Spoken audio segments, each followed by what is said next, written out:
Amigas y amigos, muy buenas noches, espero esté muy bien. Queremos darle la bienvenida a esta conversación que vamos a sostener en los próximos minutos sobre uno de los episodios más importantes de nuestra historia regional, que es el caso de la participación de nuestra ciudad de Concepción en el marco del proceso de independencia. Este conversatorio está organizado por la Asociación Histórico-Cultural Frontera del Biobío, a quienes doy los agradecimientos por la oportunidad de ser conductor de esta interesante charla, así como también de conocer también este pasaje muy importante en la historia regional. Concepción es la cuna de la independencia de Chile. Fue en esta zona donde se efectuó la primera firma de la Declaración de Independencia en aquella madrugada del 1 de enero de 1818 en los Moquillos de Perales de Talcahuano. Hay que recordar que Talcahuano es solamente una parte administrativa de Concepción. Fue la madrugada de ese día donde Bernardo Higgins firmó sobre un tambor, como mencioné, nuestra Declaración de Independencia. Y a partir de ese momento, nuestro país ya dejaba de tener conexión con la corona española. Los realistas entonces ya estaban pisando suelo extranjero. Y con ello, el amanecer de la patria. Hace unas semanas atrás se conmemoró el 18 de septiembre. No hay que desconocer esa fecha porque fue el punto de partida para todo este proceso de emancipación. Y siempre ha estado esta suerte de crítica de la historia centralista de Chile, de que el proceso de independencia fue todo en Santiago y Concepción no tuvo nada que ver. Eso es totalmente falso. En estas charlas que vamos a ver a continuación, destacados expositores y expositores van a dar cuenta de la trascendencia que tuvo Concepción en este proceso. Cuando hablamos de Concepción, no nos referimos al ámbito enteramente militar, sino que también al ámbito político y social, el papel que tuvo la sociedad civil en todo este proceso.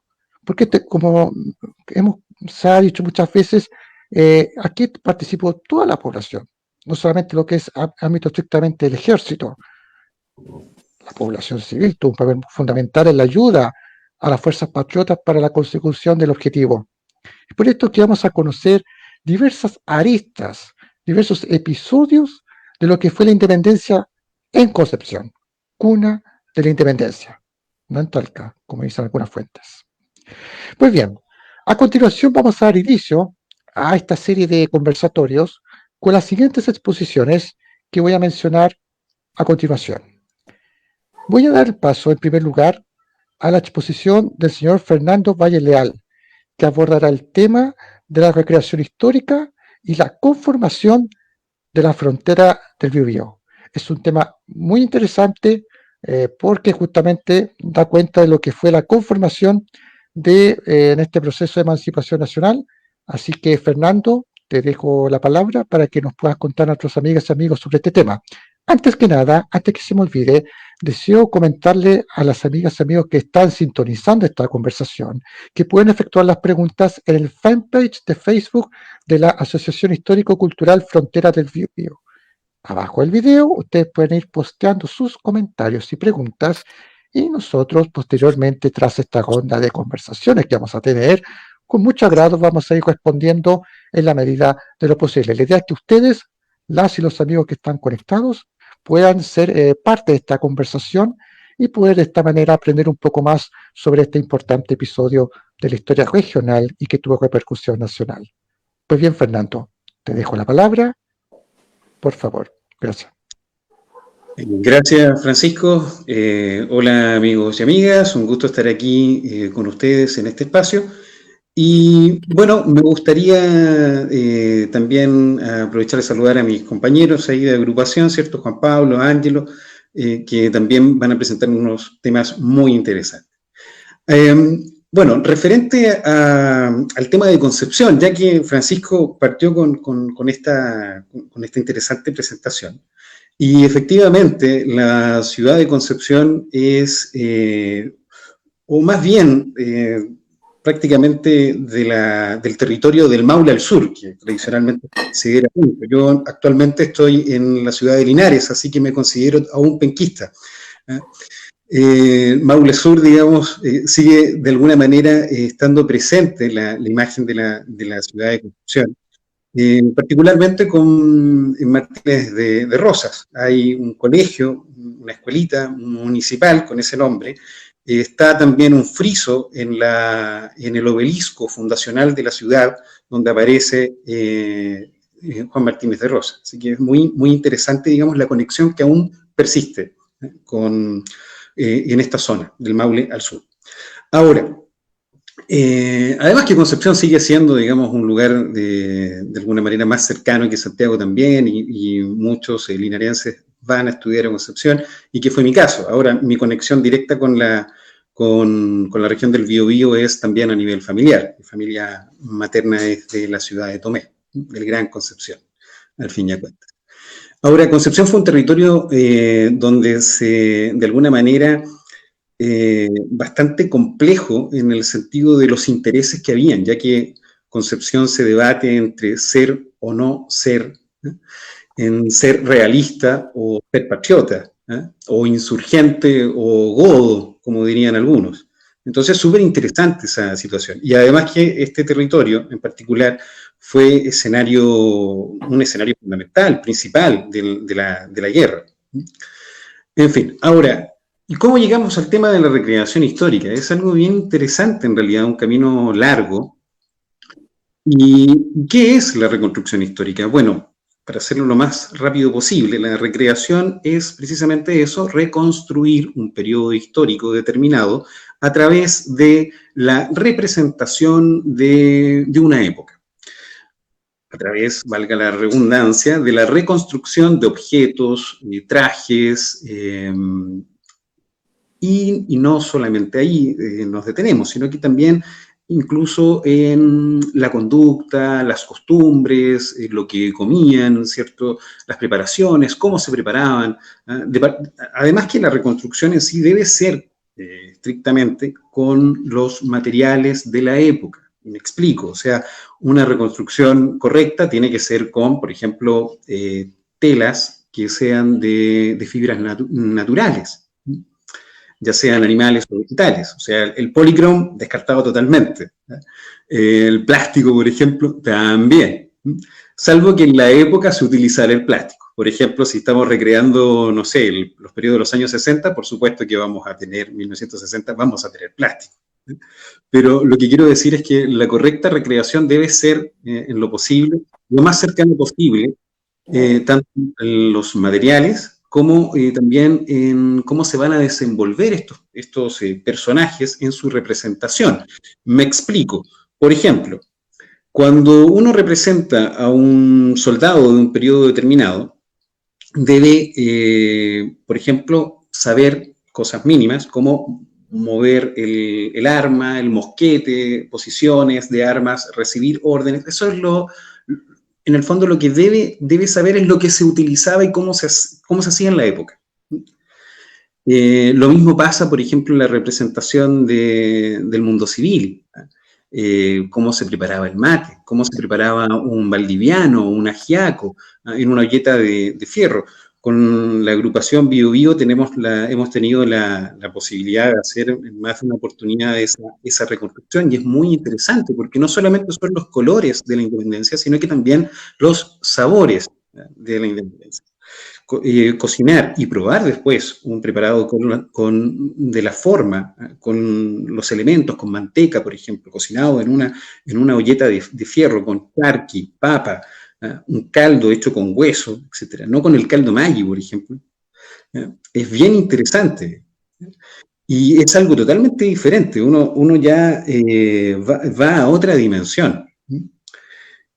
Y bueno, eso es una conexión también con ese mundo desconocido, ese mundo de los sin voz que yo siempre he dicho. La independencia, o los relatos de la independencia principalmente, están asociados a la aristocracia, ¿cierto? A quienes sabían leer y escribir, por lo tanto eran de un sector más acomodado y de mejor vivir. Entonces no tenemos un relato del soldado, de la mujer del soldado, del artesano, muchas veces, que participó en las milicias, etcétera. No hay relato de aquello. Entonces, una forma de acercarse a esta realidad, y bastante forma vívida, es la recreación histórica. Así nosotros sabemos que pasaron frío, cuánto te pesaba el vestuario de época, el tipo de alimentación también. Entonces, son un montón de cosas que podemos, de alguna manera, nos permite acercarnos a esta realidad prácticamente desconocida. Hay un relato de un amigo, de Jorge Mietke, por ejemplo, que él es recreador también de otra agrupación en la cual yo participo, que es la Fundación Histórico-Cultural Guerra e Independencia de Chile, y él participó en el cruce de los Andes. Y en el cruce de los Andes, él participó en arriba de una mula. Y Jorge contaba que vestido con su traje de paño, una reconstrucción exacta de un uniforme del periodo, con su mosquete, su morrión, etc., a los 5 minutos estaba cubierto me van a perdonar la expresión, de moco de mula. Porque los animales, estos hacían eso típico que hacen, ¿cierto? Bueno, a los 5 minutos ya Jorge estaba repleto de moco de mula. Y eso no está recogido en ninguna parte. Y eso fue real. O sea, nuestros próceres, como se podría decir, ¿cierto? No es difícil imaginarlos así, con sus trajes, con sus ponchos, ¿cierto? Cubiertos de moco de mula. Entonces, eso es algo bastante interesante, que humaniza también la historia, que bastante nos falta. Y la recreación hace eso. La recreación es algo relativamente nuevo, es del siglo XX, de los años 60, 70, particularmente los años 70, surge en Estados Unidos y también en Europa más o menos en la misma época. En los Estados Unidos comienza rápidamente a ser muy popular el tema de la Guerra Civil Norteamericana y también la Guerra de Independencia Norteamericana. Particularmente la Guerra Civil es tan popular actualmente que hay varias batallas que ya tienen de participantes, más participantes que en la batalla real. O sea, es así de popular la recreación en Estados Unidos. Y bueno, en Europa también prende rápidamente el tema de los romanos, el tema de los ejércitos napoleónicos, etcétera, la Segunda Guerra Mundial también, etcétera. Y bueno, yo la verdad que empecé a tener conciencia de esto a finales de los 90, aún era estudiante de liceo, era liciano, y tuvimos quizás un primer acercamiento a esto de la recreación histórica de forma muy modesta, en el año 96, en una interpretación de la Guerra del Pacífico, pero bastante, insisto, bastante modesto, y me quedó el bichito. Y después, en el año 98, 99 aproximadamente, surgió la idea de hacer una primera reconstrucción histórica, pero que no terminó bien. Yo no tenía mucho conocimiento, no había mucha difusión tampoco de Internet en esa época, había algunas cosas, pero no mucho. Y logré encontrar algunos materiales, qué sé yo, de información de cómo eran los morriones del periodo de las guerras napoleónicas, que yo quería originalmente recrear el ejército napoleónico francés. Resulta que finalmente no salió muy bien porque yo mandé a hacer un morrión a donde se me ocurrió, era joven e inexperto, y se me ocurrió hacerlo en una tienda de cumpleaños. El resultado no fue muy afortunado, y eso hizo que me alejara un poco también de la idea original. Y ya a comienzos del 2000, 2002, ya empecé a aterrizar la idea. Y el 2003 se realizó una recreación también modesta, pero ya con la idea de hacer algo más formal y una agrupación de recreación histórica. Y surge en la ciudad de Linares, particularmente en la zona de San Javier. Hicimos una modesta recreación de milicianos con caballos, lanza, etcétera, un par de elementos que fuimos reconstruyendo, insisto, de forma muy modesta.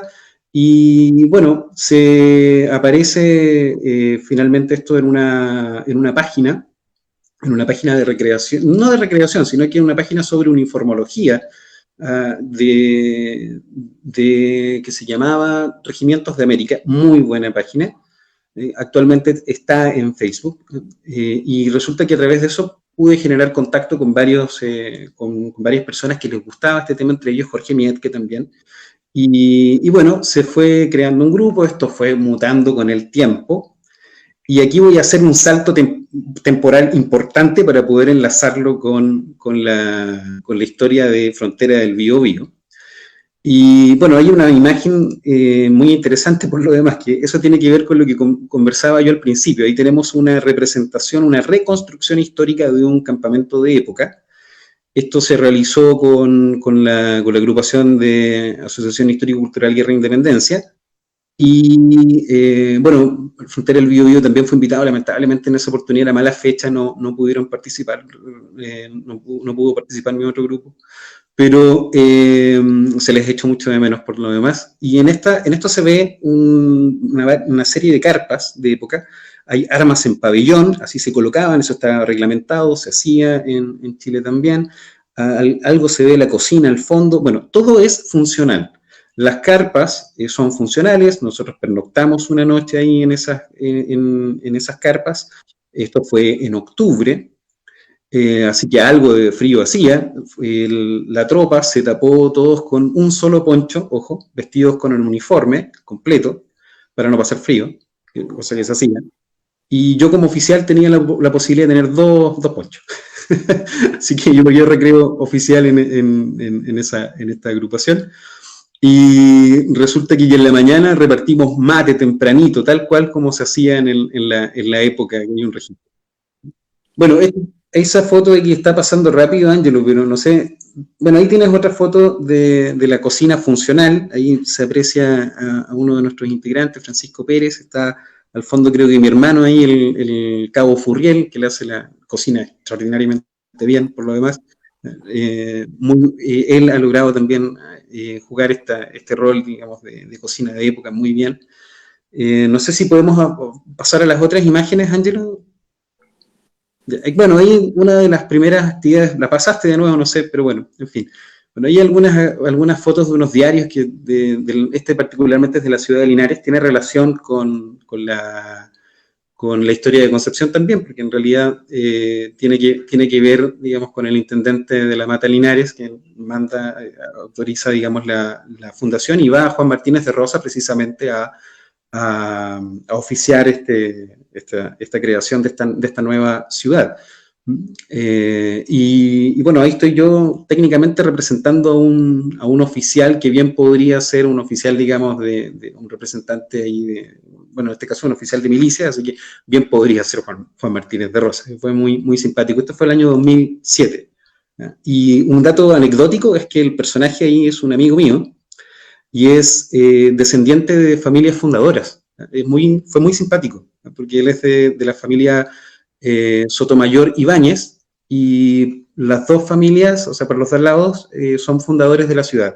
Ibáñez es nada más y nada menos que de John Evans, que era un irlandés que se castellaniza a Juan Ibáñez, y que curiosamente después pasa a tener en su descendencia, bueno, o más bien dicho, es antepasado de nada más y nada menos que de Carlos Ibáñez del Campo. Todo esto. Así que Carlos Ibáñez del Campo tiene origen irlandés, es poco conocido aquello. Bueno, Ángelo pasa algunas fotos, no sé cómo estamos de tiempo, si dicen que ahí, bueno, claro, ahí está una foto de ya todos ahí contenida de parada. Está también otra integrante de la agrupación Frontera del Biobío, que es nuestra amiga Patricia, que además ella está en la mesa de edición en estos momentos. Y bueno, ahí tienen la representación, digamos, de infantería del periodo 1817-1818 de una compañía de cazadores. Hay otra imagen, Ángelo, me gustaría que pasáramos al tiro la imagen de, de lo de Gavilán. Ahí está. Muestra la del cerro, si tienes por ahí la imagen. Ya.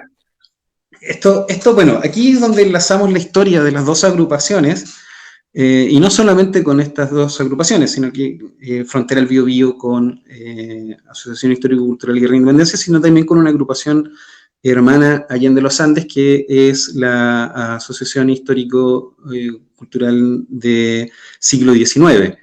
Es una agrupación argentina que ellos recrean unidades de infantería del ejército de los Andes, recrean otras unidades, incluso infantería francesa del periodo napoleónico, y son unos excelentes recreadores. También estuvieron presentes en Waterloo. Un integrante nuestro de la agrupación de Independencia también estuvo ahí. Y bueno, lo interesante es que en esta actividad surge la semilla para el nacimiento de Frontera del Biobío. Uno de los integrantes de la agrupación de Frontera, también de los fundadores, es Carlos. Carlos, ayúdenme con el apellido, en este momento estoy medio bloqueado. Del apellido de Carlos se me olvidó. Carlos Heredia.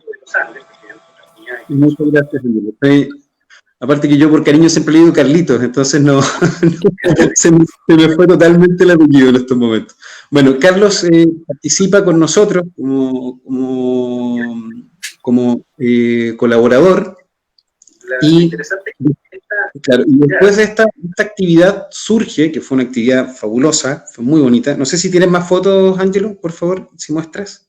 Esto es en el Cerro Gavilán, actual Cerro Amarillo.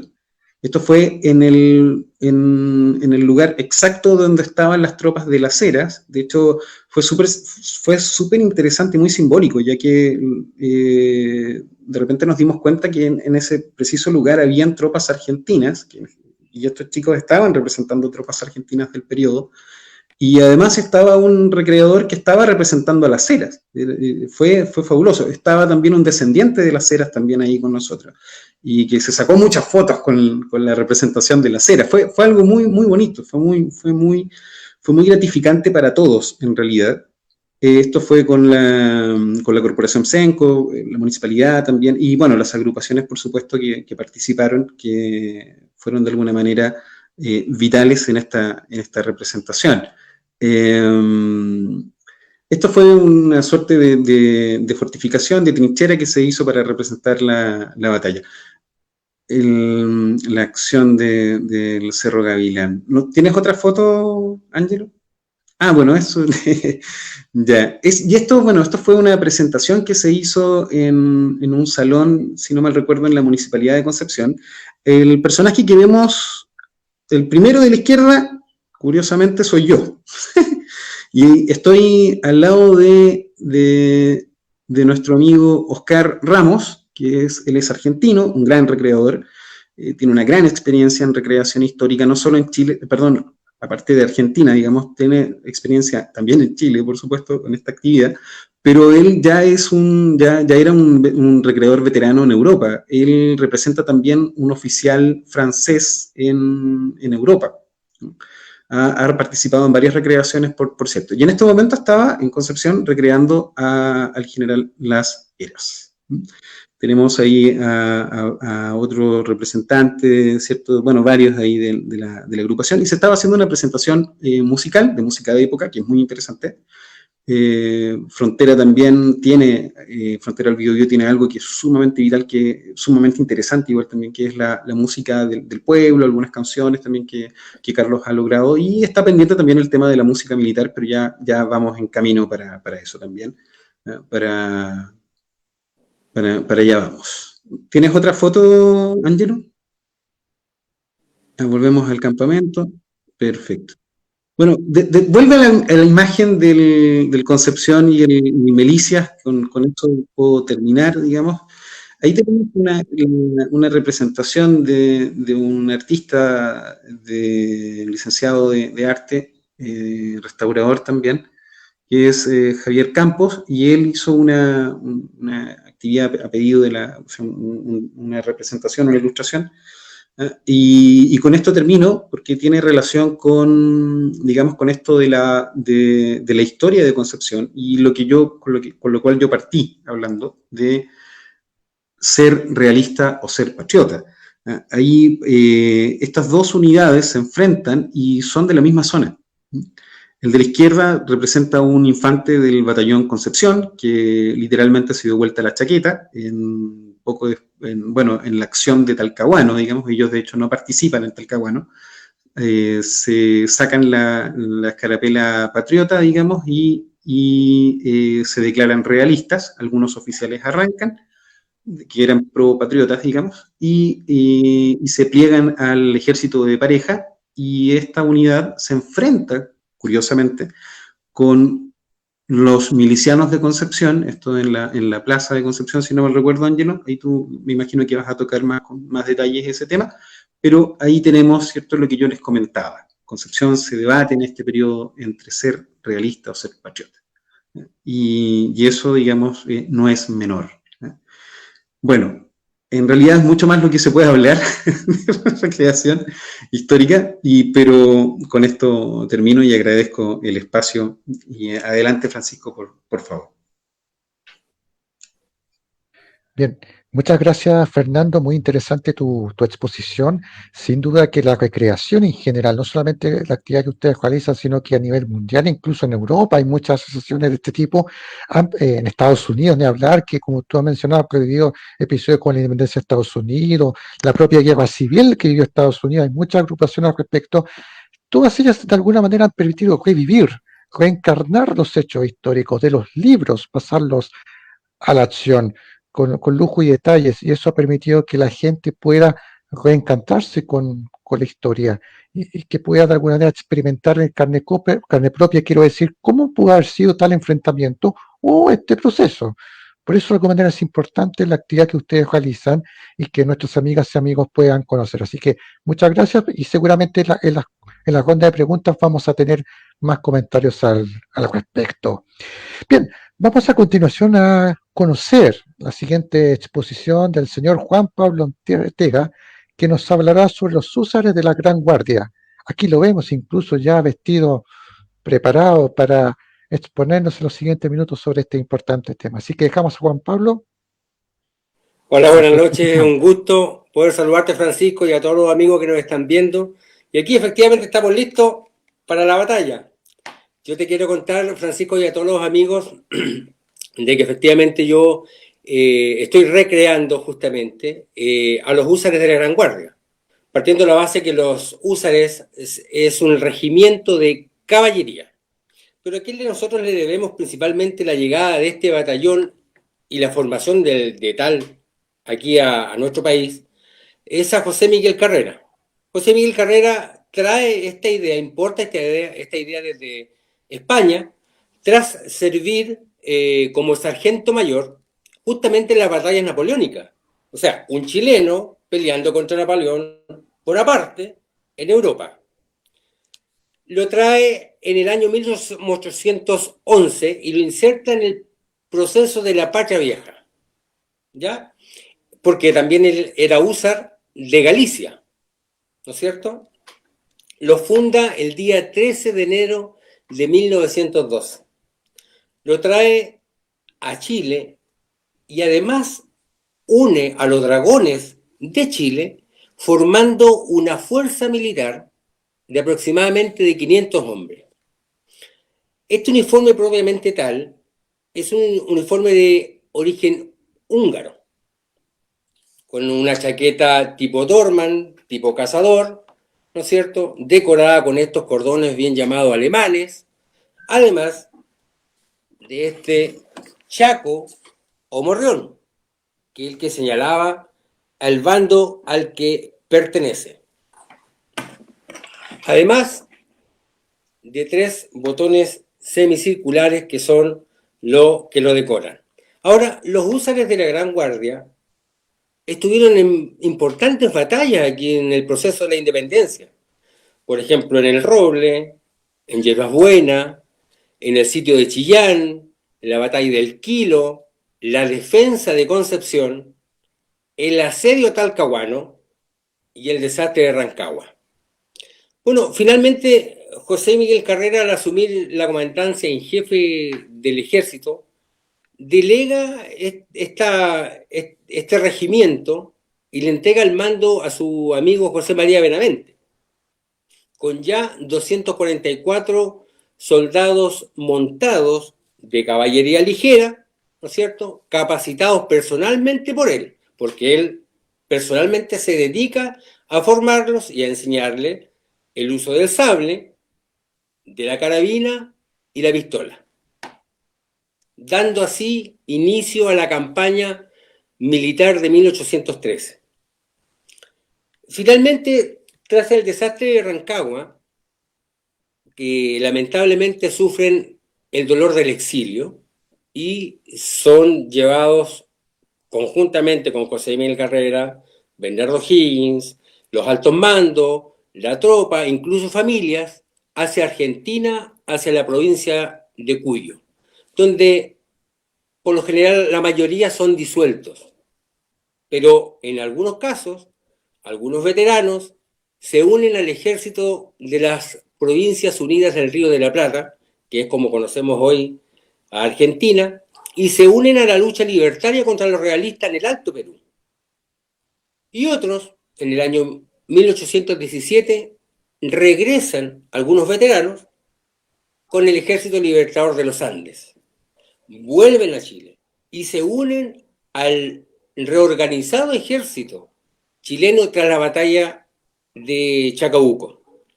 Ahora, dentro de la indumentaria que nosotros tenemos en este uniforme, con el permiso de todos los amigos que están escuchando, me voy a poner un poco de pie, porque yo les quiero mostrar que parte de esta indumentaria tenemos el sable, que es el sable de caballería.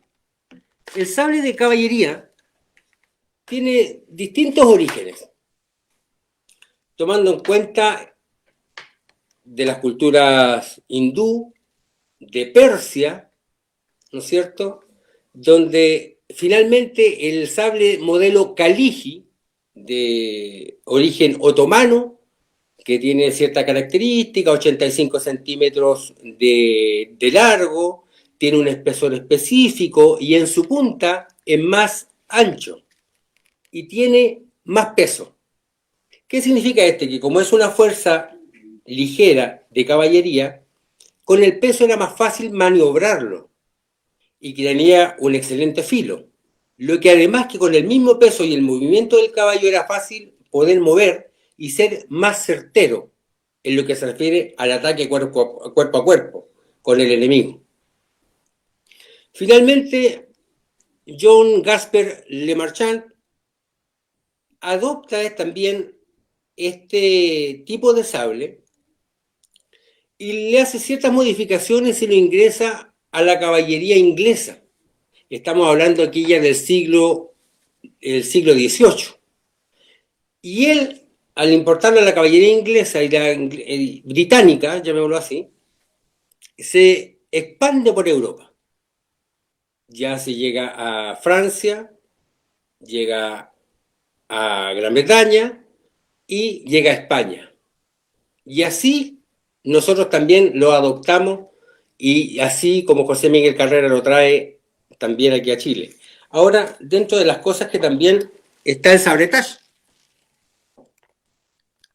Este sabretage es un portadocumento, porque al ser de caballería ligera, los húsares también tenían misión importante en lo que se refería a la comunicación entre los batallones. Por ejemplo, con la correspondencia, porque portaban la información y era más rápido, y era más fácil poder coordinar un trabajo de ataque. También se portaban los mapas, porque también dentro de todas las misiones que tenían, también era como espiar el lugar donde se iba a librar la batalla. Y como todo buen soldado, también, permiso, tenemos el morral. Este morral también nos servía para portar las raciones de combate. Entre las raciones de combate, por ejemplo, podemos contar con la famosa galleta. Esta galleta está hecha simplemente de agua, sal y harina. Y si ustedes se fijan, suena muy fuerte, es extremadamente dura. Pero ¿saben por qué tenían estos componentes? Porque así también podía durar hasta 3 años. Yo lo podía llevar en cualquier batalla y no se me iba a echar a perder. Y así cuando se preparaban los valdivianos, se echaba a remojar. Y así nos podíamos alimentar. También era importante la cebolla para el sabor de la comida. También el charqui, la papa y el ají.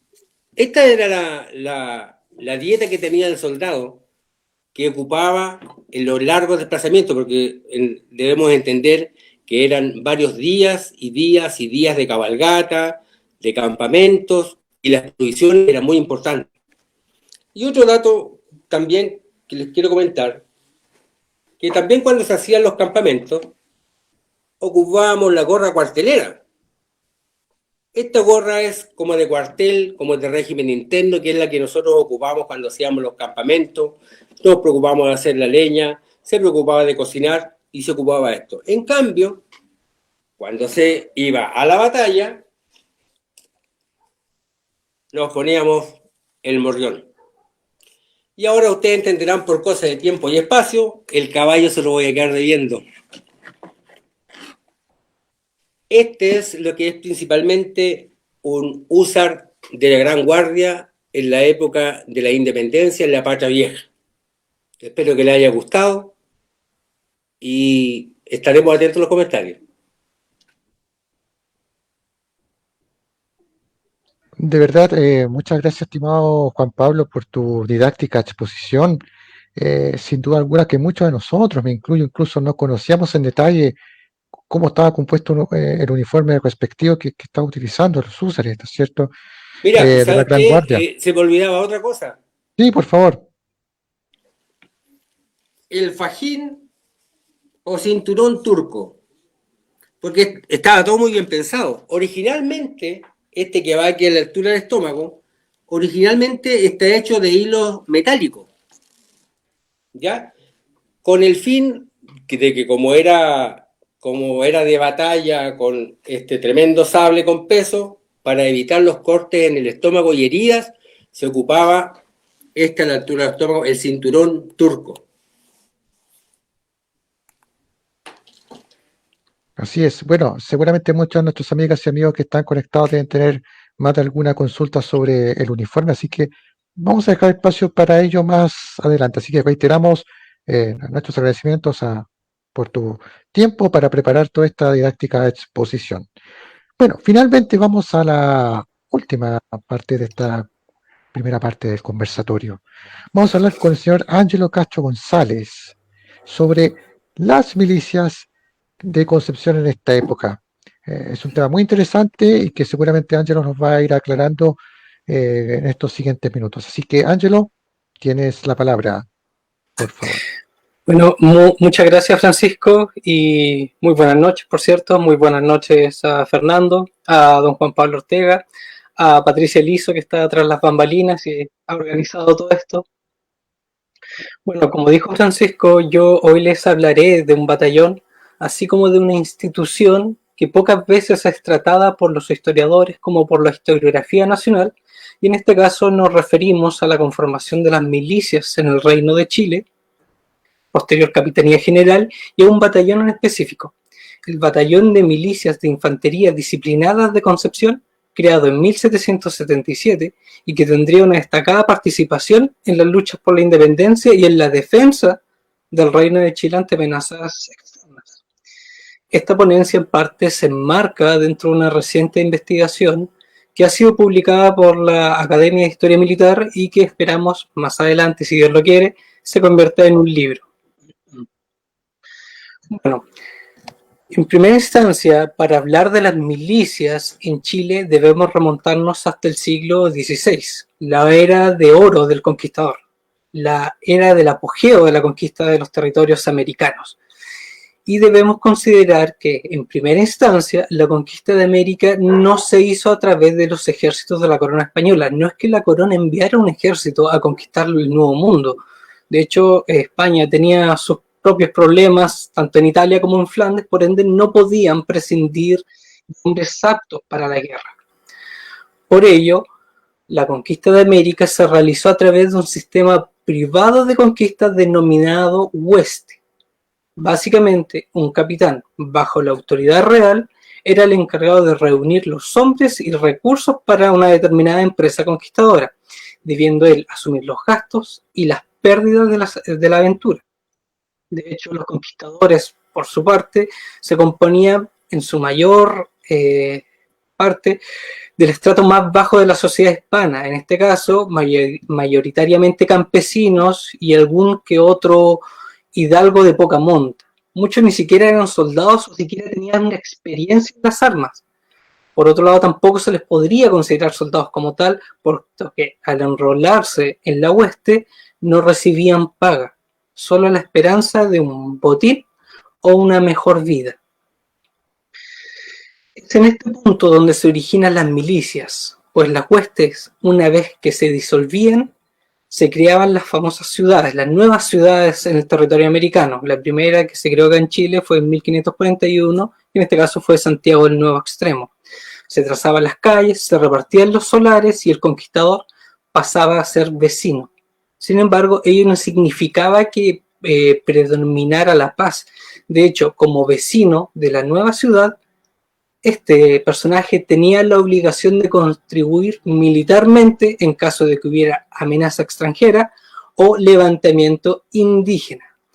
En Chile, principalmente en Concepción, esta necesidad de aportar con brazos para la guerra siempre estuvo sobre la palestra, puesto que al estar Chile en un constante estado de guerra, era menester que todos se apoyasen, especialmente con los sucesos de 1553 y 1598.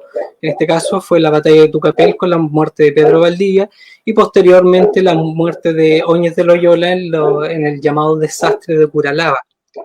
Básicamente, con la fundación de las ciudades, en este caso Concepción en 1550, se crea un ejército vecinal que debía combatir en la guerra de Arauco con sus propios recursos.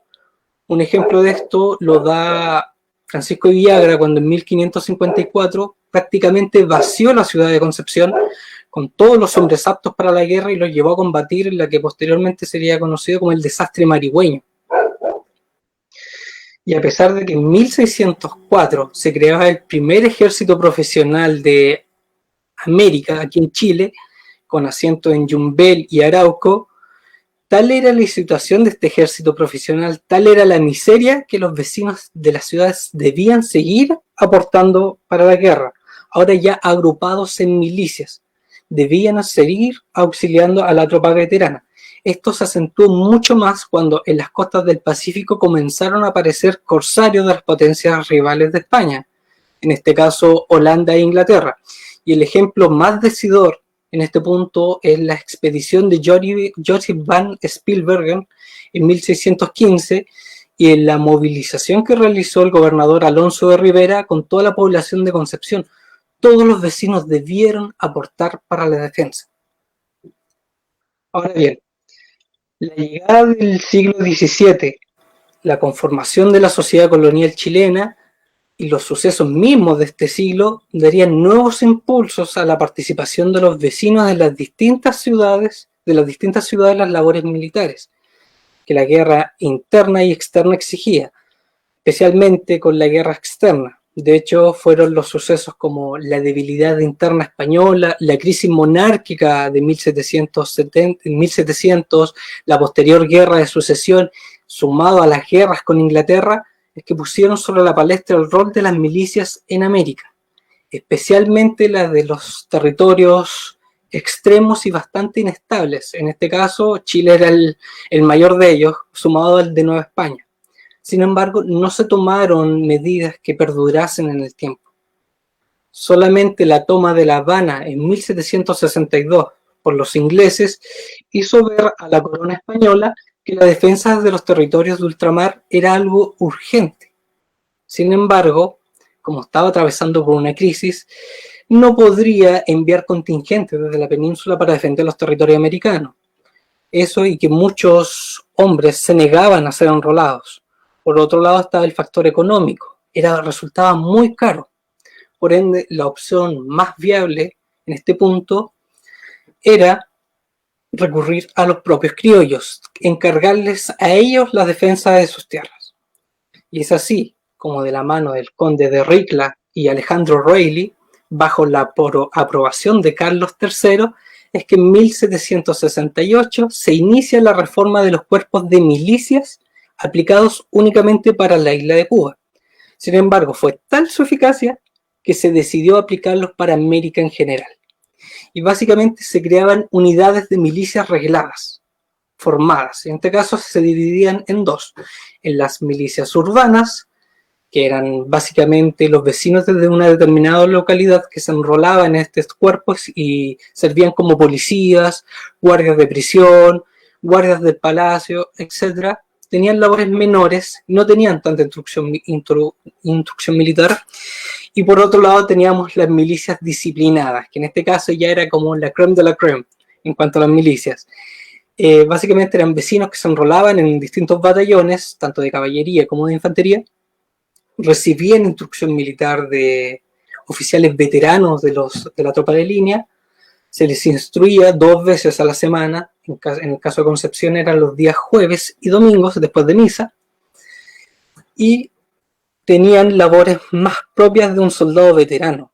De hecho, una vez que se declarase la guerra, en caso de que se hubiera guerra, ellos debían aprontarse a los cuarteles, ponerse su uniforme y servir por todo el tiempo que durase el conflicto.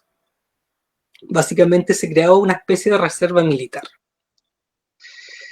Estas reformas, como ya he mencionado, se llevaron a cabo en todo el continente. Sin embargo, en Chile, al ser la región más pobre de los dominios hispanos y la más austral en esos momentos, es de considerar que estas reformas se aplicaron de forma tardía. De hecho, solamente en 1775, bajo el alero del gobernador Agustín de Jáuregui, y bajo la supervisión atenta de su ayudante y maestre de campo Ambrosio Higgins, que se aplicaron estas medidas. Obviamente no se aplicó de un día para otro, de hecho fue un proceso largo desde 1775 hasta 1780. Hubieron que hacer incluso estudios, se hicieron censos, se evaluó a la población en general para aplicar estas reformas. Y se empezaron a crear estos batallones a lo largo del año 1776. Se crearon batallones de milicias, tanto de caballería como de infantería, y obviamente los primeros se crearon en Santiago.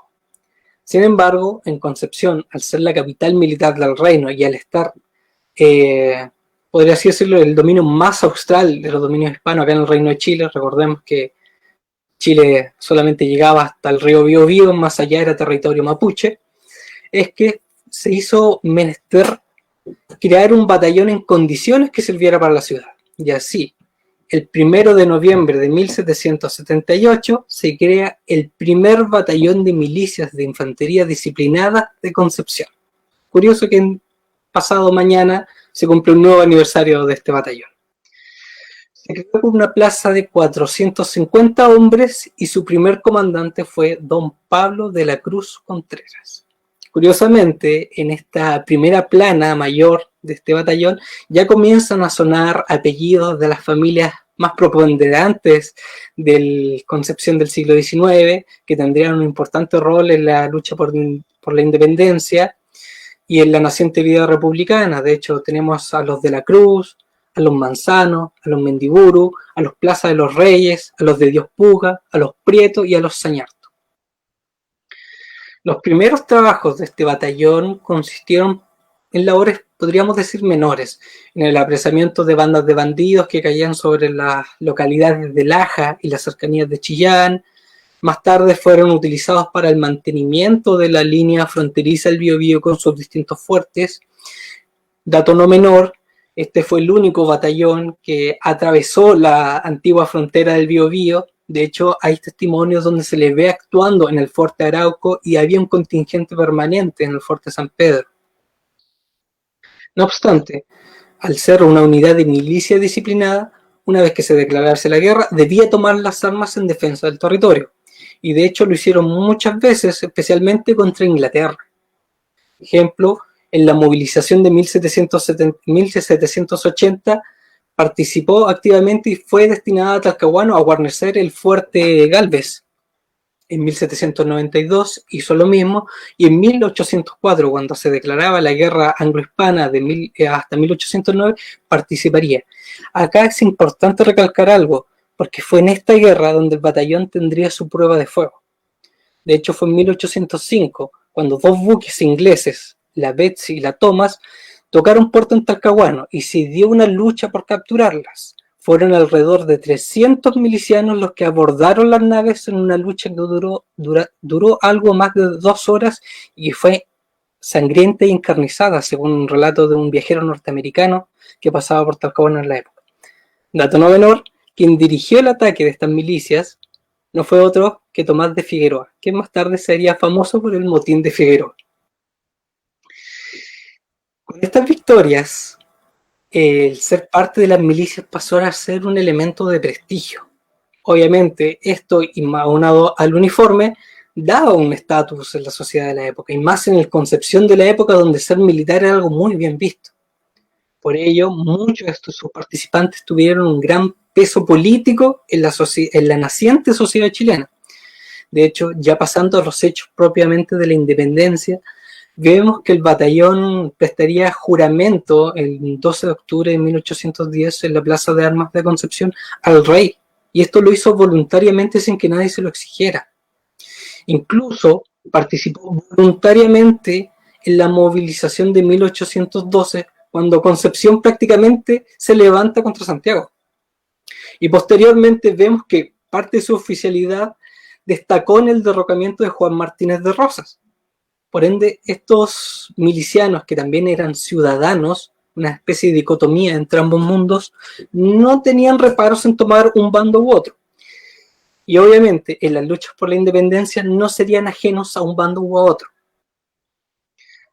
Incluso cuando se da el primer combate por la independencia en Talcahuano en marzo de 1803, muchos milicianos del batallón Concepción, bajo el mando de Rafael de la Sota, partieron voluntariamente a combatir a las tropas de Antonio Parejas, que incluso los superaban en número. Sus componentes, al igual que la sociedad chilena, se dividió obviamente entre quienes apoyaban la causa del rey y entre quienes velaban más por la emancipación.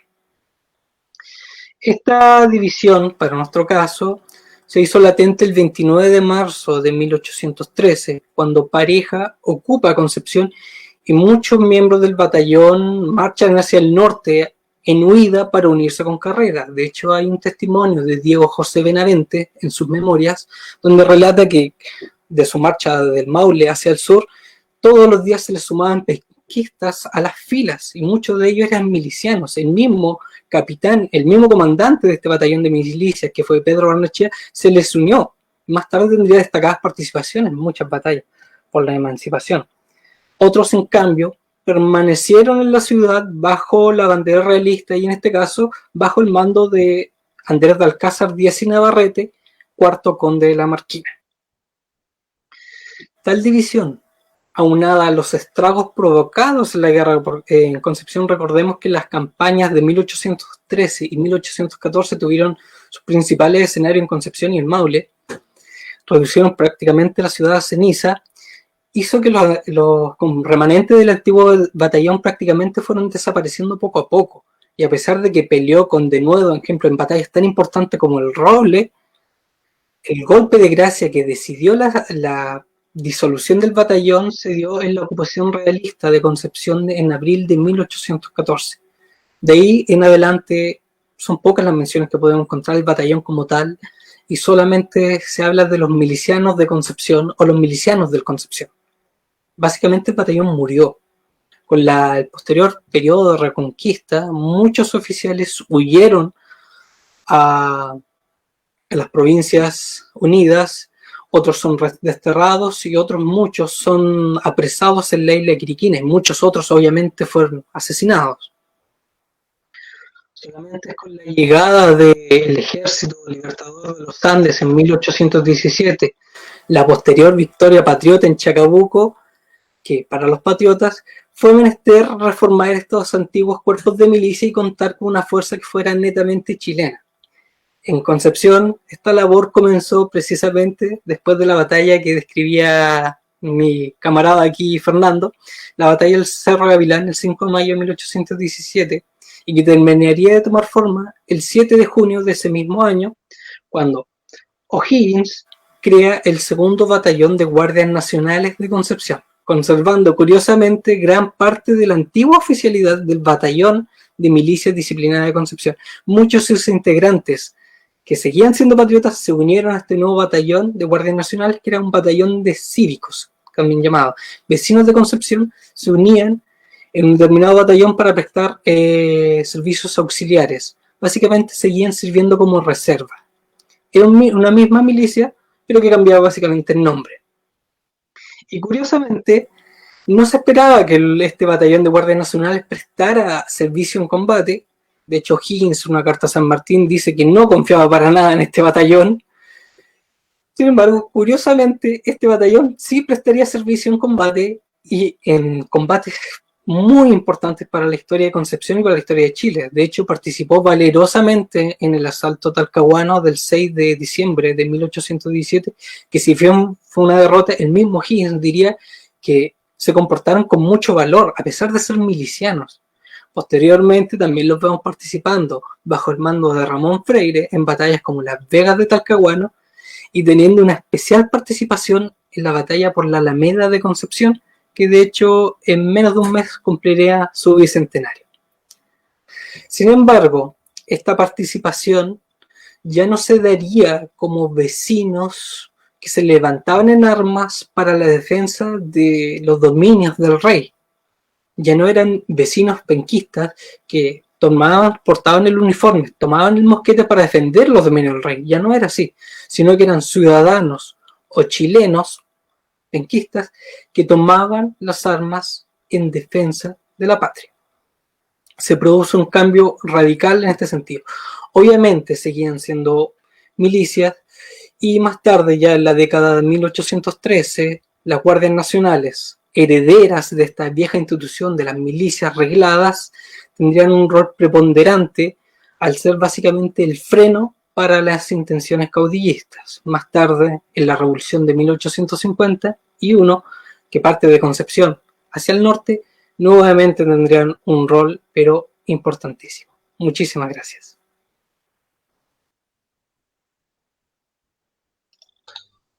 Muchas gracias, estimado Ángelo, por tan importante reseña que nos acaba de contar y aclarar también algunos conceptos justamente de lo que fue el proceso de emancipación acá en Concepción, rompiendo de esta manera con la visión centralista que siempre nos han enseñado, ¿no es cierto?, de cómo fue la independencia en Santiago y que podemos hablar acá de la ciudad. Bien, vamos a dar paso a continuación a que nuestras amigas y amigos puedan ser partícipes y que nos envíen comentarios o preguntas que hayan tenido en base a nuestra actividad. Bueno, primero que nada quiero dar cuenta de felicitaciones que nos han llegado de quienes se han conectado, felicitando la actividad acá. Jorge Levando Migne no hace no hace una acotación acá, mejor dicho, una información adicional. Dice, había más de un 95% de analfabetismo en la época, por eso no hay relato y testimonio escrito. Esto al parecer de la primera exposición de Fernando, si no me equivoco. Jorge, quien cruzó los Andes arriba del lomo de mula. Él tuvo la fortuna de recibir todo ese moco de mula. Bien, voy a seguir leyendo, si me permiten. Aquí Carlos León Heredia nos manda un saludo agradeciendo esta actividad. Notable investigación de las milicias disciplinadas de Concepción, comenta.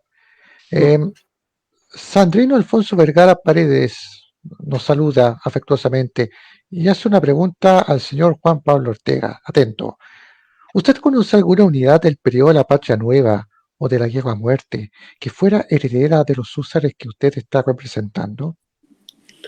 Bueno, finalmente con respecto a eso, después al ser desde Argentina ser prácticamente disueltos, y como lo comentaba momentos antes, hay varios veteranos que se unieron a la causa en el Alto Perú y otros regresaron. Pero registro específicamente de cada uno en lo que él me menciona, no hay registro. Porque igual hay varios mitos también que se dicen. O sea, hay muchos mitos que se relacionan, por ejemplo, con los húsares de la muerte. Entonces, no hay como un respaldo oficial que nos pueda decir de que efectivamente estos batallones siguieron luchando aquí en Concepción o en otras batallas. ¿Puedo agregar algo referente a lo que dice, muy bien dice Juan Pablo, que Sí, por favor. tiene que ver precisamente con esto de las unidades de caballería y que pregunta en el fondo Sandrino? Si bien no hay conexión directa, como bien dice Juan Pablo, sí reaparecen otras unidades con el nombre de húsares, que en realidad es porque pertenecen al Instituto de Caballería, digamos, o sea, de este Instituto de Caballería Ligera, que muy bien representa Juan Pablo, y que comparten el nombre. Es cierto, también como lo dijo Juan Pablo, que a veces se repetían algunos veteranos de algunas unidades, pero una conexión directa, digamos, como de la continuidad de la unidad, no existe como tal. En el caso de los húsares de la muerte pasa lo mismo, también aparecen una unidad que es muy poco conocida, que son los húsares de Marte, que también es una unidad patriota, que es chilena, pero que tiene que ver con el cuarto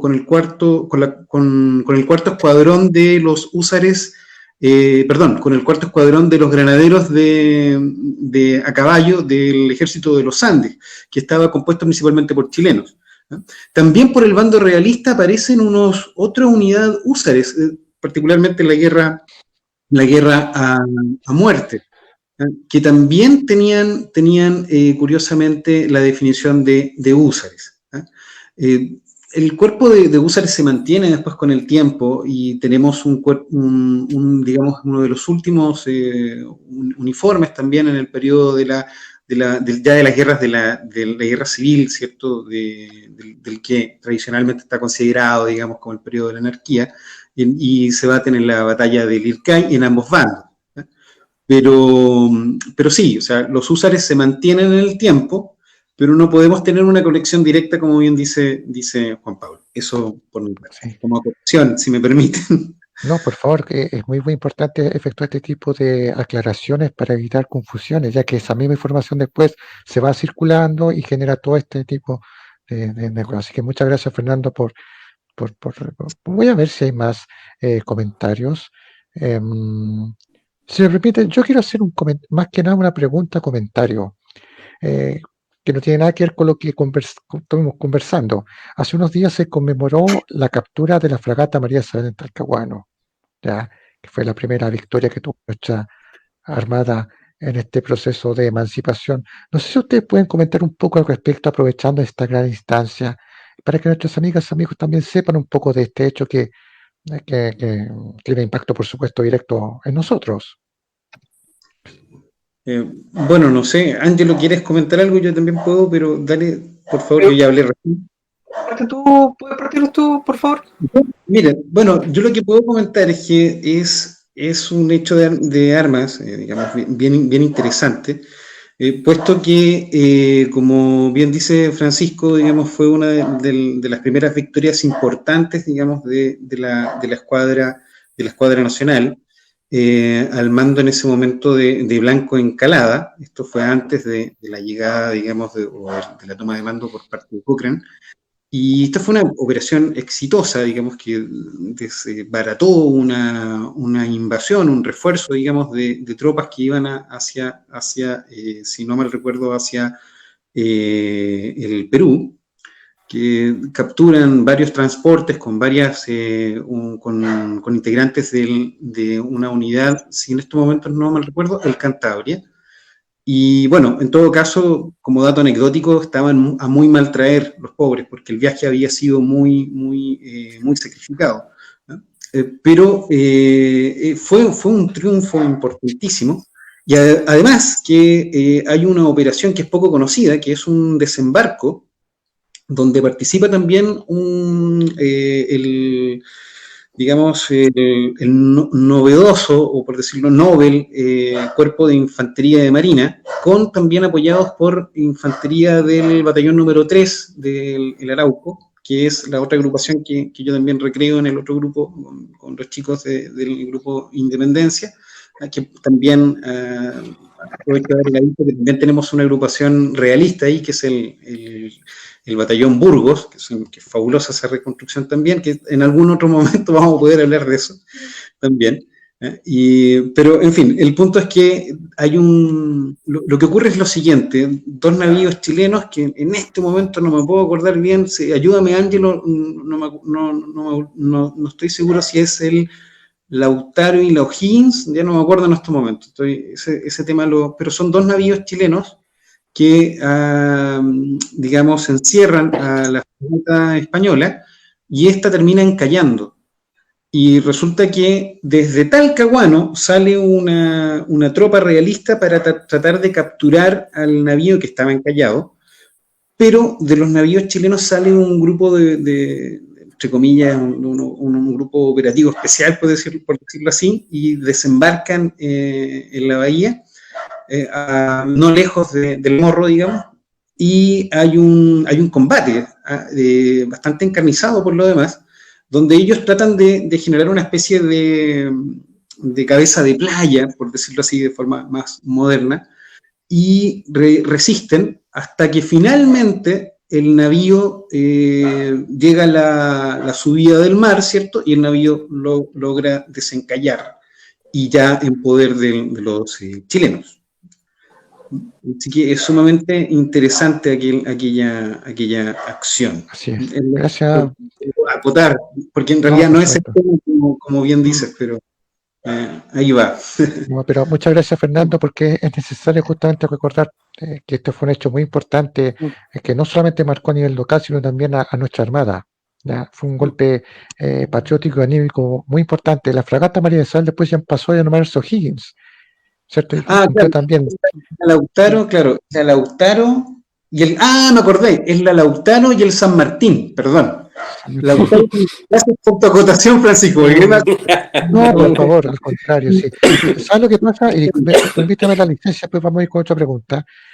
Lo que pasa es que siento que en esta época del proceso de emancipación, que no solamente involucra campañas terrestres, sino también ámbito naval.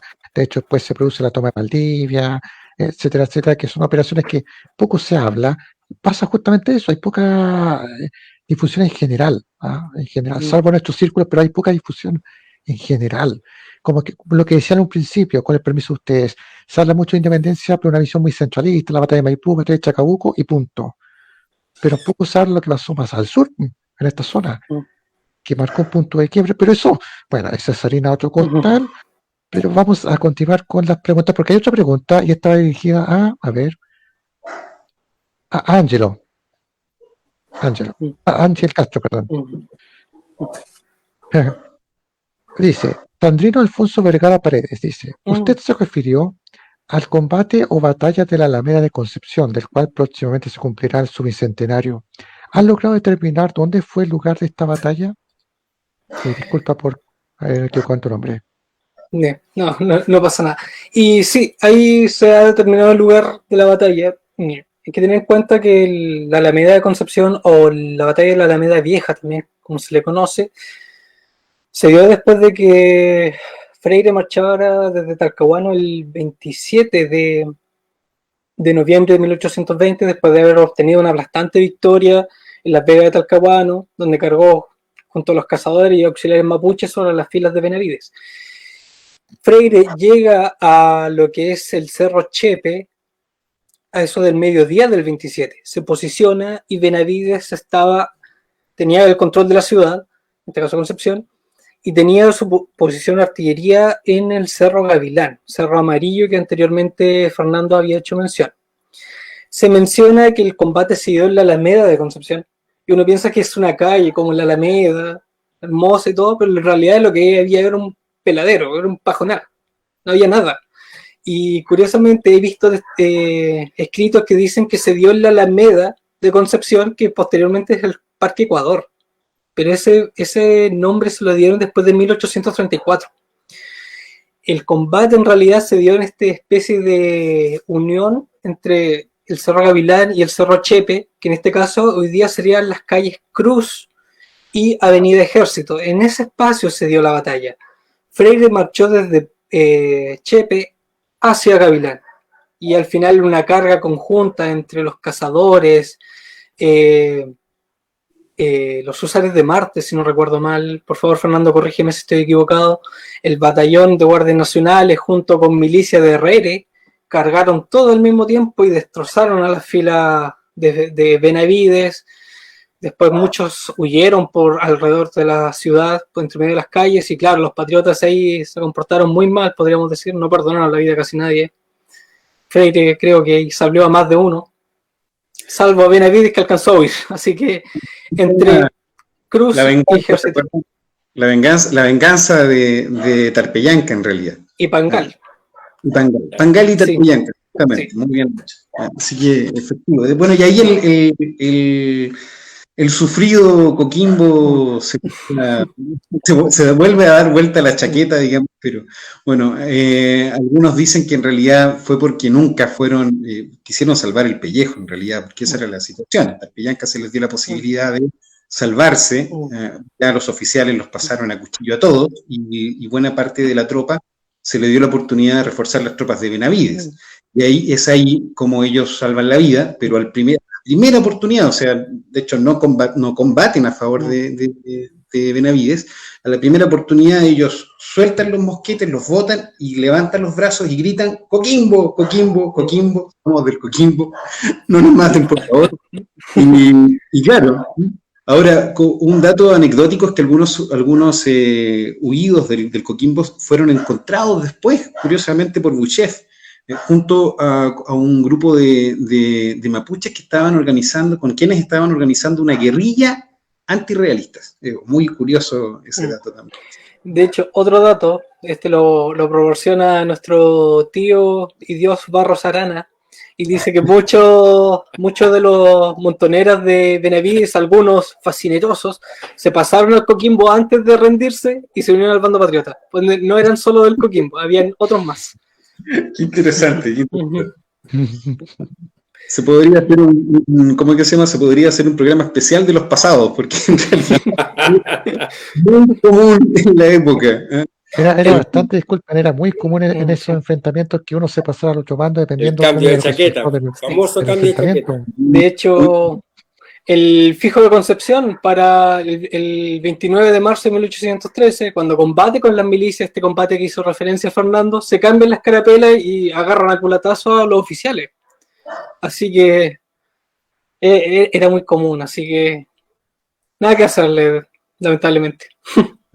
Y corrían ambos bandos. Pasa que en algunos, por ejemplo, algunos chacos o gorras, tenía una cinta que lo cubría arriba. Entonces, muy ingeniosamente, ellos se cambiaban la escarapela y se cambiaban al bando. Era el simple gesto de sacarlo, darlo vuelta y unirse al bando que uno quería. Sí, y de hecho era muy común también que... Claro. Pablo, tenían un bicornio, entonces hacían esto, claro. sacaban la escarapela y listo. Exactamente. Y nos cambiamos de bando. Claro, así es. Muy bien, Pablo. Eso era muy común en el enfrentamiento, especialmente en esta época de la independencia, ¿cierto? Por ejemplo, si los realistas, las fuerzas realistas veían que el enfrentamiento estaba perdido y no tenían posibilidad de una rendición, podían pasarse al otro bando, ¿cierto? Sí, mira, curiosamente hay un dato histórico también que tiene relación con la ciudad que estoy en estos momentos, que es Linares. Hay una pequeña acción que es, para muchos es la primera victoria de las armas nacionales, que fue una victoria incruenta, que fue la captura de Linares por O'Higgins, con algunos milicianos, algunos húsares de la Gran Guardia y algunos oficiales de milicias también, justamente del Concepción, y también algunos integrantes del batallón Concepción que se mantenían fieles a la Junta Nacional de Gobierno. Y bueno, el caso es que en esa acción, que insisto, fue incruenta, la tropa, que eran 22 dragones, se rinden sin abrir fuego a esta columna, que piensan que era la avanzada de un ejército mucho más grande, pero estaban pésimamente equipados y estaban muy mal preparados para la acción, a tal punto que Carrera y el cónsul norteamericano pasan sus armas personales para equipar mejor a la columna. pero con chivateo digamos, metiendo harto grito, dieron a entender a los dragones que era una fuerza mucho mayor y más importante y mejor armada. Y los dragones se rinden, dragones de la frontera, ojo, que eran tropas de Lin, y los dragones de la frontera se rinden, 22 dragones al mando de un oficial realista, también de dragones, que no me puedo acordar el apellido en estos momentos, era teniente, si no mal recuerdo, y bueno, como ve que su ropa se rinde, al final el tipo también se rinde. Pero ¿cómo termina esto? Él termina engrillado y llevado a Talca, y la tropa de dragones se pasó entera. Tuve la oportunidad, tengo entendido, de elegir. Entonces pasaba así. Ahora, no siempre fue así, lamentablemente. Hay un triste caso de Chilotes después del combate de San Carlos, que son todos asesinados. Y fueron sentados escondidos en unos árboles y los bajaron y los asesinaron, literalmente. La guerra, aparte que eran muy odiados, curiosamente, y hasta hay relatos, me acuerdo, que hablan hasta de los despreciados o miserables chilotes, porque en realidad fueron los primeros en reforzar al ejército realista, y además que técnicamente, no, para la época, no eran considerados como chilenos, ya que técnicamente también, pese a que había una historia común, pero ya administrativamente hablando eran parte del virreinato. Entonces había un rechazo por la tropa chilena. Así es. Otra cosa a agregar. Sí, por Ángelo. El tema de que pasarse de bandos, de hecho, muchas veces era incentivado por la propia oficialidad. De hecho, hay casos en que se les pagaba a los desertores del bando contrario, se unían al mío y mejor se lo hacían con los uniformes. Por ende, armamento y uniforme, y por ende era como raro ver que, ejemplo, en mis líneas tenía tipos que portaban el mismo uniforme que de mi enemigo. Por ende, ahí viene el tema de la escarapela. Y también para el caso aquí de Concepción y Talcahuano, hay que solo ver los meses que duró el sitio de Talcahuano, y en que O'Higgins en sus cartas a San Martín dice: todos los días se nos pasan soldados del enemigo a nuestras filas y todo lo demás. Los tipos se arrancaban de Talcahuano y se unían al bando patriota. Y también era el caso contrario, pasaba. Así que era algo común. Sí, siempre hay que aclarar, los amigas y amigos, de que la independencia, al final de cuentas, fue una guerra civil, porque siempre está la concepción de que, claro, cuando uno habla de fuerzas realistas en general, habla de los españoles que venían de la península, ¿cierto? Esa es como la concepción que uno tiene siempre, ¿verdad? No, era una guerra civil, como mencionaba Ángelo en su minuto, Fernando creo que también lo mencionó, no eran fuerzas que venían todas desde la península, ¿verdad? Eran fuerzas que estaban acá, eran fuerzas que venían del virreinato del Perú o que venían acá de Chiloé, ya que están hablando de la fuerza chilota. Entonces es bueno aclarar siempre estos conceptos para que no se tenga la información de que eran los españoles contra los chilenos, que eso lamentablemente todavía está impregnado. Quiero tomarme la licencia de preguntarle algo al estimado Juan Pablo Ortega sobre el Mogollón. ¿Sí? ¿Ya? ¿De qué estaba compuesto el Mogollón? Porque tengo entendido que la composición tenía que ser dura, resistente, para hacerle contrapeso porque eran carga de caballería, ¿cierto? Sí, de caballería. Tenía que de alguna manera contrarrestar la fuerza del golpe de un sable, por ejemplo, ¿no? De una espada. Sí, ¿Puedes mira, contar un poco más de eso, por favor? principalmente está hecho de cuero, trabajo en cuero, ¿ya? Y esta tela que también está hecha de época, que está la anilla, está forrada en la anilla. Todo este uniforme que yo tengo es todo hecho de época y de la anilla. Es pesada, es calurosa, y además que tiene más peso cuando llueve y se moja. Y lo más simpático de todo, y lo más que destaco, de que todo mi uniforme que tengo yo, con todo lo que yo le mostré, está todo hecho por artesanos regionales y nacionales. Tras un trabajo de investigación, se busca el material, se trabaja lentamente el material para poder lograr, por ejemplo, esta misma horma, que esta misma horma además está reforzada para mantener su forma en el cuero. Por ejemplo, estos cordones son todos tejidos a mano, ¿te das cuenta? Todo esto está hecho de época. Y si te fijas, la visera es flexible porque es trabajo en cuero.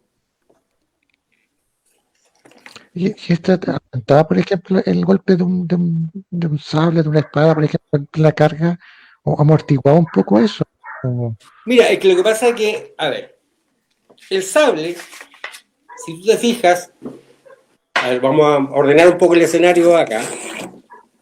Por favor. Si se Es que fijan, mi pregunta, disculpa, porque he escuchado a veces que decían, claro, en la carga en la caballería podía aguantar al menos o amortiguar el golpe para el jinete. Obviamente el jinete se podía caer sí, del es que campo. lo que pasa de que este sable, que también es de época, si tú te fijas, es más grueso en la punta, no termina en punta como los de desfile, por ejemplo. A ver, voy a hacer una infidencia aquí. Aquí tengo otro sable. Permiso. Sí, por favor. Está interesante. ¿Eh? Aquí, por ejemplo, yo tengo otro sable que es de desfile, ¿no es cierto? Que es prusiano. Pero si tú te fijas en la punta, es fina. ¿Se ve?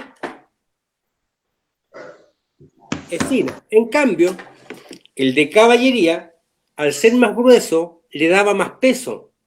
¿Para qué? Para que el movimiento que desde el caballo al hacer hacia abajo es algo como física básica, con el peso más el filo, era más fácil maniobrar y era más certero el tajo. Y daba mayor eficacia al golpe para definitivamente eliminar al enemigo. ¿Se entiende? Eso Sí, es. entendimos. Sí, efectivamente. ¿Qué gráfico ha sido Juan Pablo? Y precisamente quiero agradecer ese detalle, porque en realidad muchos olvidan el nivel de violencia que tiene en los combates de aquella época. ¿Ah? Y por cierto, es bien interesante, precisamente como lo hizo Juan Pablo, porque en realidad hay una desconexión. A mí me pasó una vez también hace años, que me explicaron, ¿y cómo? Me preguntaron en el Museo Histórico Militar hace miles de años. Esto fue el 2004, si mal no recuerdo. Me preguntan, yo también representaba a Usarante, empecé con eso. Y somos camaradas. Como colegas, de todas maneras. Y resulta que me preguntan, me acuerdo, una señora me pregunta y me dice algo así como, ¿y cómo se usa el sable? Y yo le digo, ¿de verdad quieres saber? Yo recuerdo que le hice con la representación, tal cual lo ha hecho Juan Pablo, de los cortes básicos, me acuerdo en esta posición, después uno diagonal, digamos, y en punta. Y resulta que la mujer que abrió los ojos y me dice, y bueno, claro, de eso se trata, es justamente de acabar con el prójimo. Entonces, la recreación histórica tiene también intrínsecamente, como una buena película de guerra, tiene intrínsecamente un mensaje finalmente antibélico, porque nosotros igual estudiamos esto también y lo representamos precisamente para mostrar esa cara. Y cuando, aunque es un poco muy bastante utilizado el concepto de entender y conocer la historia para no repetirla, bueno, ahí tienen. O sea, de por sí las guerras civiles, ¿cierto? Son terribles. Y la guerra, como sea, es... En toda su forma.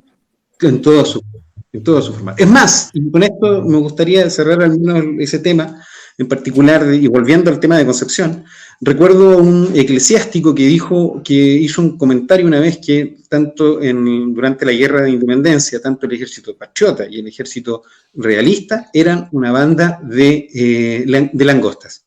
Así, porque también vivían del terreno, se debe entender, en la época. Entonces, como fue una zona de guerra, y es más, Carrera hacía hincapié y trataba de convencer a sus tropas de que no se portaran mal, por favor, porque los soldados los auxiliares de Penco, o sea, Concepción, se podían enojar y podían darse vuelta la chaqueta. Entonces, y aún así hay un montón de relatos donde en realidad hubo abusos de uno y otro bando y el clérigo algo de razón, o sea, de sobra tenía para decir lo que dijo. Y de hecho, fueron muchos años que tardó Concepción para recuperarse, por lo demás. Sí, escúchame, justamente el último punto que tú estás mencionando es muy importante destacar. Concepción literalmente estuvo entre dos fuegos. Por eso lo que mencioné al principio, de que si hablamos de porcentaje, yo no sé si ustedes están de acuerdo, que fue el enfrentamiento de la independencia se produjo acá en la zona. Aquí se definió, en cierta manera, la suerte de este proceso de emancipación. Porque claro, si uno ve lo más mediático, fue Chacabuco, Maipú, que se produjo cerca de la capital, pero la peor parte, entre comillas, se llevó acá en la zona. Y como decía Fernando, tardaron años la ciudad en recuperarse, no solamente en términos económicos, hablo también en términos sociales, si se puede decir entre comillas, la autoestima de la población penquista, de Talcahuano, ¿me entiendes? Entonces, era como el granero acá del país y que de pronto se haya destruido, insisto, entre uno u otro bando, estuvo entre los fuegos Concepción. Y como bien decía Fernando, decía Ángelo y Juan Pablo, la guerra, no hay nada peor que la guerra. Entonces, esta actividad que ustedes realizan justamente da cuenta de ello, mostrar lo que fue este proceso y enseñar que justamente fue una carnicería, especialmente en la denominada guerra a muerte.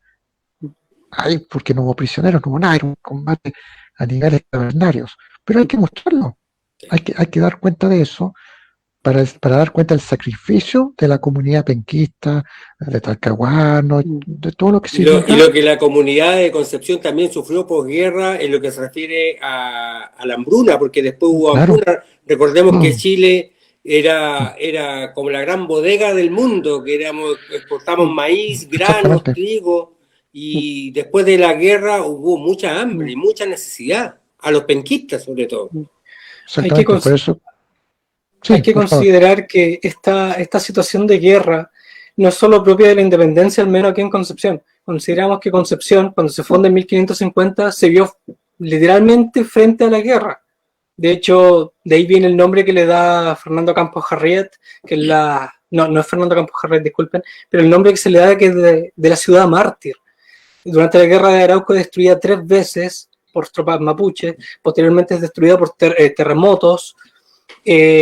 Básicamente Concepción durante toda la colonia era un campamento militar más que una ciudad como tal, y en la independencia obviamente sufrió todos los estragos de la guerra, en la guerra a muerte más aún. De hecho es cosa de ver los testimonios de Basil Hall, que este marino inglés que describe la ciudad, y básicamente le describe como una ciudad en ruina, sin nadie que la habitara. Talcahuano dice que había una sola persona, que era un pobre chico que portaba un mosquete que era más grande que él. Y posteriormente a la guerra a muerte le siguen los desastres naturales, porque recordemos que técnicamente la guerra a muerte se dice terminó en 1832, después en 1835 tenemos el gran terremoto llamada la ruina, y después viene la época llamada el hambre, que fue terrible para toda la zona del Biobío, así que la miseria continuó. De hecho podríamos decir que en Concepción realmente se recuperó de toda esta guerra por ahí por 1850, 1840, antes no. Exacto. La primera parte de la etapa decimonónica, Concepción la pasó muy mal. Pagó muy caro ser, como dije anteriormente, escenario de 2 fuegos. O sea, como quien dice, fue el escenario principal de todo este proceso. Y por eso reitero mis críticas a la historia centralista, en este caso, de dar cuenta que la independencia fue importante en Santiago. Y no. Claro, fueron trascendentes Chacabuco y Maipú, pero no definieron para nada todo el proceso. Amigos, hay una pregunta acá que hace Jorge Leonardo Mitke Galvez. Comenta las diferencias de sable y espada. ¿Qué diferencia entre un sable y espada? Bueno, el sable, a ver. Mira, como te mostraba, esta espada hay distintos modelos y distintos usos, ¿no es cierto? Porque también están los tamaños que se ocupan, por ejemplo, para la infantería. Pero, por ejemplo, esta es una espada de desfile, de presentación, que es más elegante, finas terminaciones, ¿ya? Y tiene ciertos grabados. En cambio, el sable propiamente tal, hay un dato importante, esta no tiene filo. Esta no tiene filo. Pero sí, esta tiene filo. Porque son para usos distintos. También así, por ejemplo, la infantería también tiene sus sables más pequeños, pero también tiene su filo. También Sí, adelante, por favor, Fernando, te escucho. También porque no sé si, que justo me distraje, yo soy medio distraído de repente. No sé si hiciste también el concepto de la hoja, ¿cierto? Que sí. La curvatura es propia del sable, ¿cierto? Y el sable, aquí está. La espada es recta. Claro, justamente. La curvatura. Claro, entonces ¿Se distingue? el sable es curvo, claro, ¿Se y la distingue? espada es recta, Ah, claro, mm, justamente. sí. Sí. Sí. Curiosamente, para agregar a lo que decía don Juan Pablo, en Chile también habían unidades de húsares que usaban la espada recta. Ojo, de hecho, con Fernando la otra vez descubrimos un documento de la nada, en un archivo de India, que mencionaba los húsares de Borbón y decían que los tipos usaban espada recta y usaban, por no tener más armas a veces, usaban lanza de coligüe. También Claro. es otro dato. Sí, Que- eso es un dato interesante, aquí en realidad, si bien José Miguel Carrera trae el uniforme de húsares, el nombre de húsares ya se utilizaba en Chile. sí. Los húsares de Borbón, como bien dice Ángelo, sería, entre comillas, uno de los primeros cuerpos de húsares, aunque en realidad había otro más, que ya no me acuerdo en este momento, que había uno asociado a unas milicias de origen africano, de hecho, que también tenían el nombre pomposo de húsares. Hay un registro por ahí, un estudio, en estos momentos no me acuerdo, que hace mención de aquello, pero el nombre era como pomposo nomás, porque en realidad relación ni siquiera era de caballería, por lo demás. Era como el nombre, que ya tenía su peso en Europa, entonces se había exportado a América. Y bueno, los húsares de Borbón eran en el fondo dragones, estaban equipados como caballería de dragones, caballería, digamos, eran milicianos, pero estaban equipados en teoría como dragones, pero eso en el papel, porque en realidad, como bien dice Ángelo, con suerte tenían una lanza. Y ese era el gran problema que había en Chile. El país era bastante pobre. Claro, y ahora hay que considerar que, por ejemplo, en la batalla propiamente tal, había que echar mano a lo que había. Muchas veces incluso los mismos soldados recogían los zapatos de los otros soldados muertos, Claro. que no es como ahora que está el pie izquierdo y derecho, sino que en esa época era el pie solamente, no estaba Claro. definido. Entonces había que tomar lo que había a mano, y muchas veces se podría ver un soldado de caballería, quizás con un espadín de infantería y con una chaqueta de realista. Claro. Claro.